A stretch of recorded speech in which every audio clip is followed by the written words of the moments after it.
All right, chapter 19. We continue talking about evolution.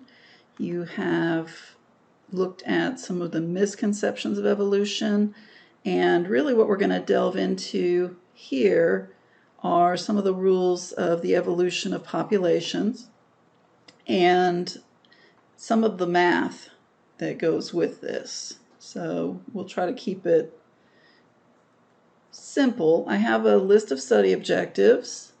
So you need to know the scientific definition of evolution and the scientific definition of equilibrium, and how to know if a locus, a gene, is evolving or not. So we will go through that. There are 5 criteria of equilibrium. You need to memorize them, know their definitions, know what they mean, what are the implications, and the 5 drivers of evolution. So the good news is that the 5 criteria of equilibrium and the 5 drivers of evolution, those are the same 5 things, just in opposites. So I'll explain what that means later, but they're basically the same 5 things. They're just opposites of each other. Then you need to memorize the definition of each of the variables, or I should say terms, of the Hardy-Weinberg equation and what the equations are. And then this one here is, solve Hardy-Weinberg word problems. There's going to be some practice sets for you to work on outside of lecture, but that's going to take some time, additional time for you to do. List and define components of fitness. That's actually pretty straightforward. And then some special cases called sexual selection, bottleneck effect, founder effect, frequency dependent selection, and then the concept of the evolutionary compromise. So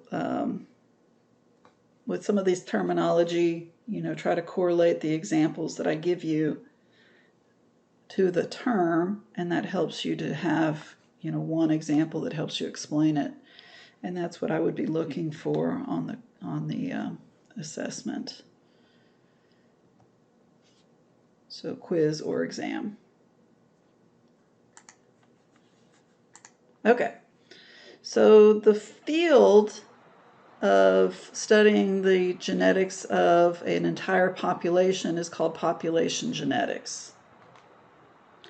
In 1406 biology, you talk about what we call transmission genetics, which is where you have one, there are 2 parents, you know the genotype of each of the parents, and then they have a baby, and you predict what's the likelihood that the baby will come out with a certain genotype from those 2 parents. In population genetics, you're considering that all of the females in the population and all of the males in the population are mating together as a group. So just like we talked about, evolution is always a group concept. Over time, population genetics is the predictions of what's going to happen when all the males and all the females randomly mate. So it's not about any one particular mating as much as it is about what's going to happen to the group when all the babies are born. What's the likelihood of, what percentage of the babies will be a certain genotype versus a different genotype. So it's the same concept as transmission genetics, but expanded to the entire group, not just one mom and one dad, but all the moms and all the dads collectively. So it's very much a collective study of the genetics of the entire population. Now, you really have 2 ways that this can go. We defined evolution as the change in genetic structure really for just one gene over time. Not for one individual, but for the whole group over many generations. And so we're sticking with that definition. So a change in allele frequencies, a change in genetic structure in a population over time, over generations. The other side of that coin, though, is called equilibrium. That's when there's no significant change in the frequencies of alleles of a certain gene over generations. So for any particular gene, that locus is either in a period of evolution in that group, or it's in a period of equilibrium in that group. It has to be one or the other. So let's say the rock pocket mice, when the mice first moved to the lava flow area, there was strong selection for the black allele and strong selection against the brown allele. And so during that period, there would be a lot of evolution, a lot of change in the structure of that fur color gene over time. But then at some point, it reaches a period of equilibrium where once most of the alleles are black, then everything kind of levels out and you really don't have change. 99% of the alleles are black, 1% are brown. You might keep those frequencies might stay for a long period of time. So you might reach a point where there is no real change once everything has sort of leveled out. So equilibrium is where you measure no significant change in the allele frequencies of that gene in a certain population on a certain period of time. So you can have a period of evolution, like we said, maybe the rock pocket mice, maybe they had been evolving for 1,000 years. So let's say that the frequency of the color allele, the black color and the brown color, fur color allele changed quite a bit over that 1,000 years, but now it's not changing very much. Then you had a 1,000-year period of evolution, and now you have kind of an undefined period of equilibrium. But maybe something will change, and then that allele will go back into a period of evolution again. It's always, there's always a chance it can go back into evolution. Maybe, something happens and the black lava, I don't know how, but let's say it changed color again. Then you could go back into a new period of evolution. So evolution doesn't have a definite time frame. It's whenever that allele, that locus is changing significantly, that would be your period of evolution. Whenever that locus is staying consistent from one generation to another, that would be your period of equilibrium. So if you start off with a population that has 90%, 99% black alleles and 1% brown alleles, and you come back 20 generations later and you measure that group, it's not the exact same mice, but they are the descendants of the first group. So you come back 20 generations and you measure those allele frequencies, and if it's still 99% black, 1% brown, then that population has been in equilibrium for that gene for that time period.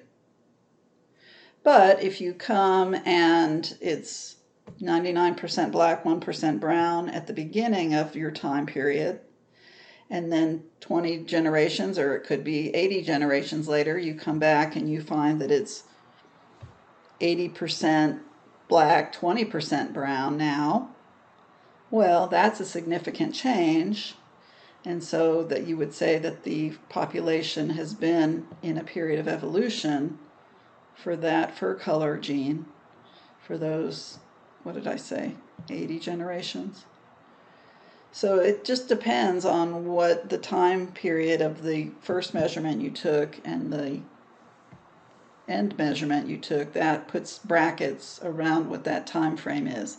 If the frequencies are the same in the first measurement as they are many generations later, then that gene's in equilibrium. If the numbers are very different in your initial measurement versus your final measurement, then that locus is in a period of evolution.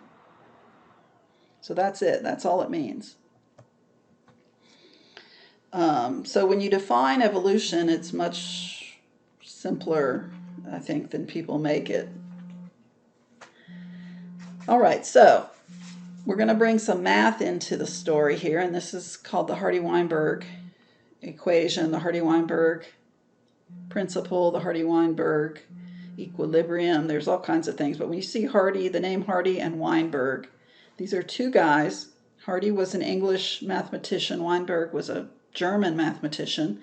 They didn't know each other. They eventually did meet because they published the same concept in the same year. That sounds familiar, doesn't it? Remember Wallace and Darwin? Of course, Darwin had his idea quite a bit earlier than Wallace.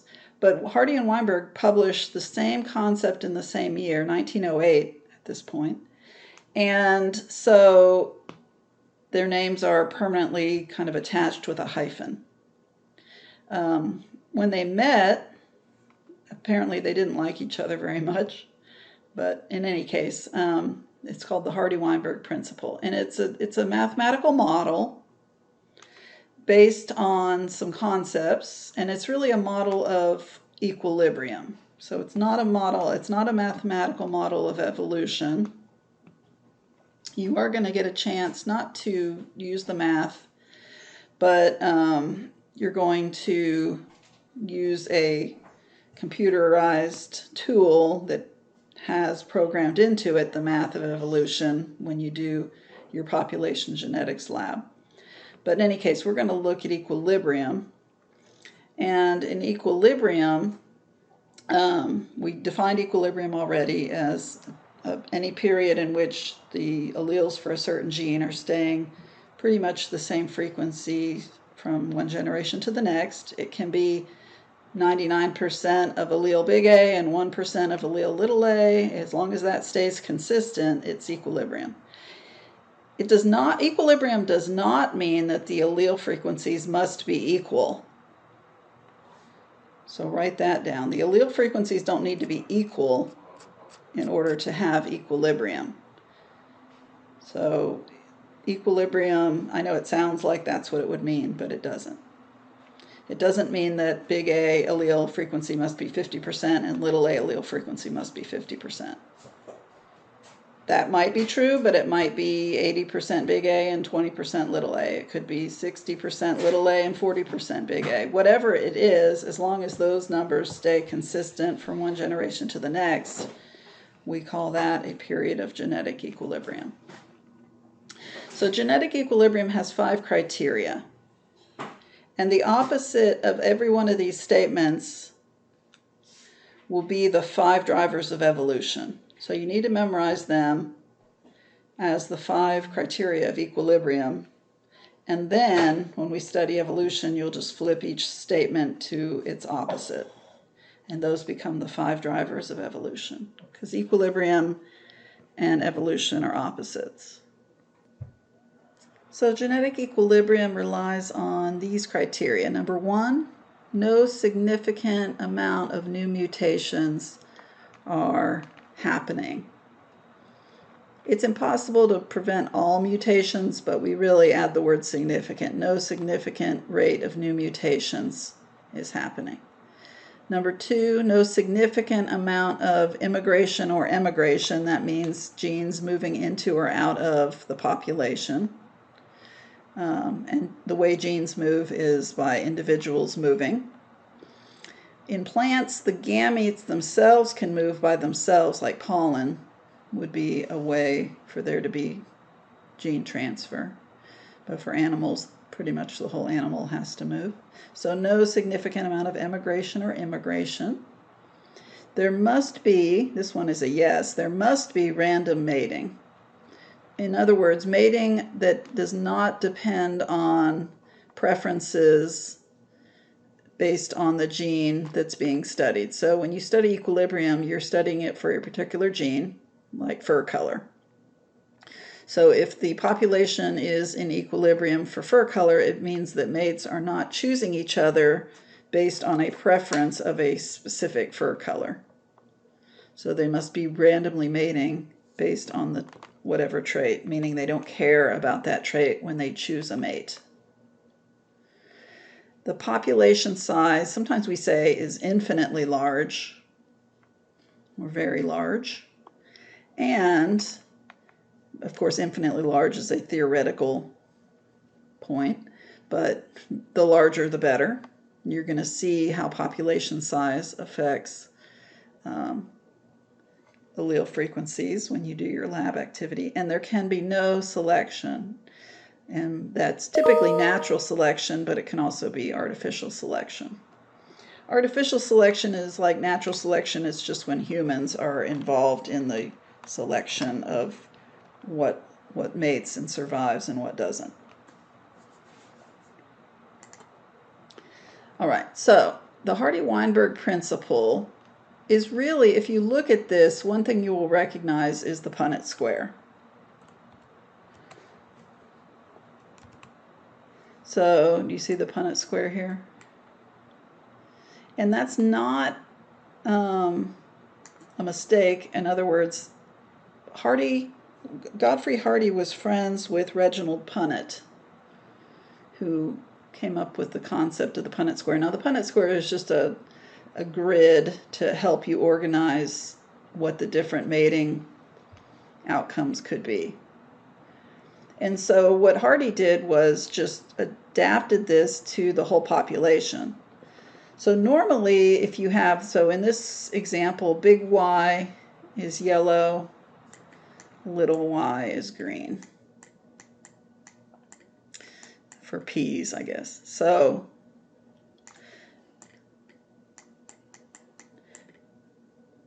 normally, like when we do a Punnett square and we have one parent that's heterozygous and another parent that's heterozygous, if we did this cross, then when we set up a Punnett square, we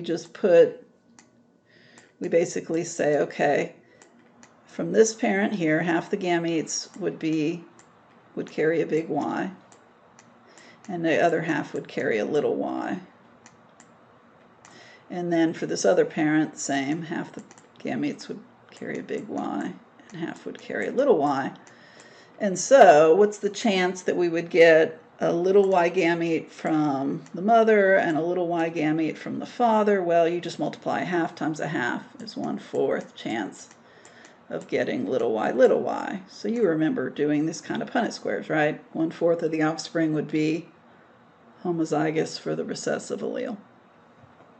Same thing for the other boxes. Anyway, so here what we do is we just adapt that concept, and instead of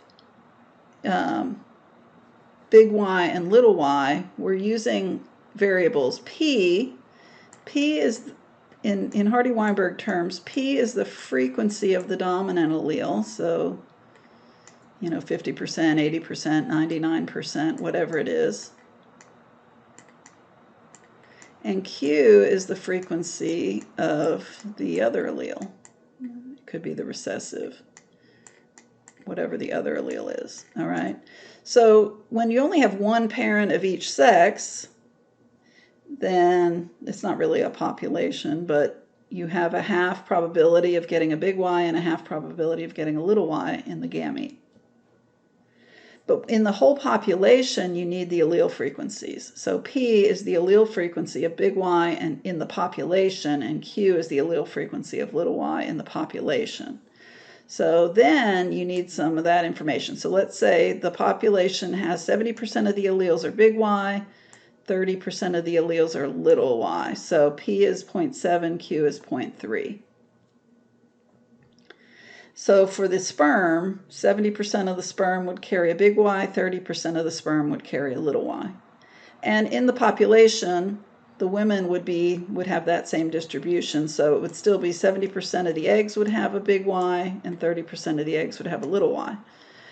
So just like before, you just multiply. When it's only one parent of each type, then it's a half times a half. But in this case, it's 30% have the little y in the population and 30% in the sperm population, and 30% have the big little y in the egg population. So the chance that those two will come together, you multiply those 30% times 30%. And so we call that Q squared. Q squared is the probability that a sperm with a little y and an egg with a little y will meet, and you just multiply 30% times 30%, or Q times Q. So we call that Q squared. In the same way, P times P, the probability of getting a sperm with a big Y and an egg with a big Y, is P times P. And then that would be P squared. Now, here's where it gets a little interesting. The probability that a sperm with a little y would meet an egg with a big Y is just P times Q, 0.3 times 0.7. But you could also have the sperm carries the big Y and the egg carries the little y, and that would still be P times Q. And either way, those both come out the same. They both give you the heterozygous outcome. So P times Q and P times Q is called 2PQ. 2PQ. So this is the frequency, P squared. Here's where the definitions come in. P squared is the frequency of individuals who are homozygous dominant. Q squared is the frequency of individuals that are homozygous recessive. And 2PQ is the frequency of individuals that are heterozygous. So you have to memorize that. P squared, what's the definition? 2PQ, what's the definition? Q squared, what's the definition? P squared, 2PQ, and Q squared represent the frequency of genotypes, individuals with certain genotypes, so diploid genotypes. P by itself and Q by itself represent the frequency of alleles individually. How many dominant alleles are in the group total, divided by the number of total alleles of any kind. And Q is how many alleles are recessive divided by the total number of alleles of any kind. So P and Q are allele frequencies. P squared, 2PQ, and Q squared are genotype frequencies. But if you memorize those definitions, the word problems are much more manageable.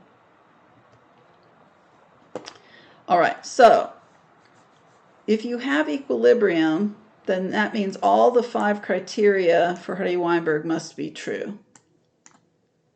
So if all 5 of the criteria of Hardy-Weinberg are true, so no significant amount of mutation, no significant amount of emigration or immigration, you must have random mating, you must have no selection, and you must have a very large population. If those are all 5 true, then that means your allele and genotype frequencies will not change from one generation to the next. If it's 99% black and 1% brown alleles, then that would stay the same from generation to generation as long as the 5 criteria are still true. However, if any one of those 5 criteria becomes not true, then it will become a driver of evolution. And the only way you can tell if evolution is happening is, let's say you started, like I said before, you started with 99% black alleles, 1% brown alleles, and then X number of generations later, you measured again, and you found that there was a significantly different number, like 80% black. Let me write this, 90%, let's say 90%, no, what I say, 99% big B and 1% little b. And then some number of generations later, you were at 80% big B and 20% little b. I don't need to do any kind of math to know that that is a significant change. So, because you're looking at, almost 20% increase in the little b number. So, so that would be evolution. That period would be evolution. If you started with 99 big B and 1 little b, and X number of generations later, it was still 99 big B and 1% little b, then that would be an equilibrium period. And so if there's equilibrium, it means that all 5 assumptions of Hardy-Weinberg are still holding, they're still true. if there's evolution, it means that one of your statements of Hardy-Weinberg must be untrue. And you don't know which one. You have to then study that case and see if you can figure out what is causing the evolution. But you know there's evolution if there's a significant change in allele frequencies. Maybe the lava is starting to change back to a brown color for some reason. I don't know, just making up stuff. But that could drive it. So something like that. There's got to be something that's driving the evolution. All right, so the Hardy-Weinberg principle is written really in two equations. This is one of them, P plus Q equals 1. So P is the frequency of the dominant allele. I made up what the alleles could be for. It doesn't really matter. Q is the frequency of the alternate allele. So big B and little b, for example. And those frequencies have to be 1 or 100%. And you have to be able to switch between decimals and fractions and percentages. So typically, sometimes they'll give you a percentage like I did just a minute ago, 99% of the alleles are big B, 1% are little b, or, but still that adds up to 100%. If it was decimal, it would be 0.99 and 0.01. So same difference. And then you have down here, we have these genotype frequencies. So the frequency of the homozygous dominant individual plus the frequency of the heterozygotes plus the frequency of the homozygous recessive individuals has to be 100%.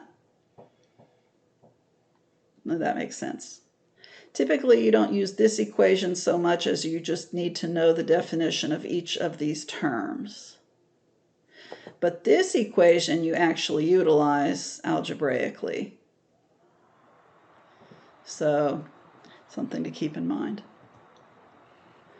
All right, so I'm going to pause here, stop here, and there will be another lecture segment that follows.